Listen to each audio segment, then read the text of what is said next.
much more people are walking. Yes. So, Jamie, hold my beer for a second. Okay, I'm gonna be dead serious. What's going on here? First of all, we are seeing disease on a mass scale.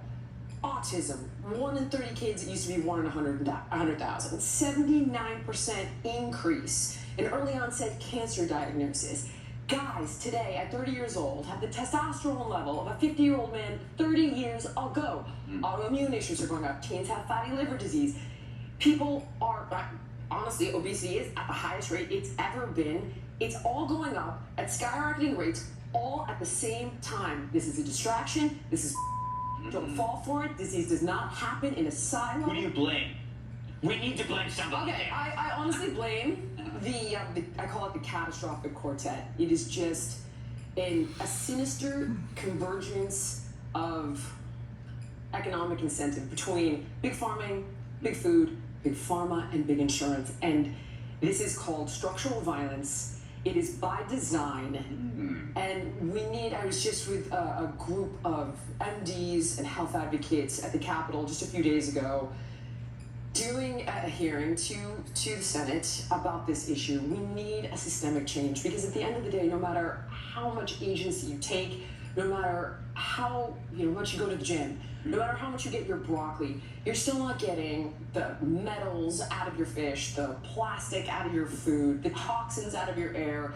It's all connected. I love the plastic in my food. But it's interesting too. Kat, when I was young, there was only one fat kid in a class. Exactly. Right? We call him Husky. Buy his clothes in the Husky section. He's chubby. He was also really popular because he had the best snacks at home. Now, it's like the reverse. You drive by a bus stop, sometimes slowly, and you see the kids. There's just one skinny kid. Yeah. Well, I'm getting fatter this year. You are a pudgy woman. I am getting fat. It's weird. It's weird for me. Like, I keep bumping into things because I'm not used to having hips. Yeah. So you're saying I should not go on Ozempic immediately after I give birth? Please never. Oh, no. I'm going to have to do diet and exercise? I don't think you look great. I think you just get back to your, the way you were pre-baby. Give yourself time. Take a year. A year? Yeah. Or I could do Ozempic. I can tell you what happens if you do.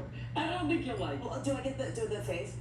No, well, that could happen, but you'll 50% chance of nausea, vomiting, constipation, diarrhea. Oh, no. Right, my life. Those suck. But then, I'll push the up button for you. Pancreatitis, intestinal blockage, stomach paralysis, thyroid cancer. You plateau on it. It costs a fortune.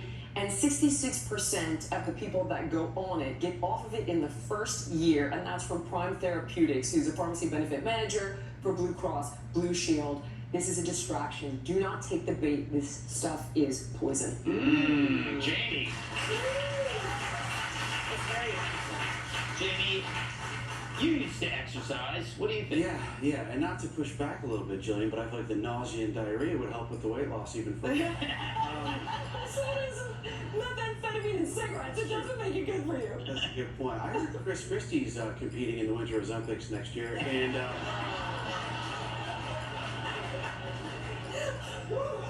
do you know what just happened to me? Jillian was talking and she goes, like a young dude, now they have the testosterone level of a 50-year-old man. I was like, oh man. And I was like, holy, I have the testosterone of a 50-year-old man. I am a 50-year-old man. Like, Yeah, that was a criticism.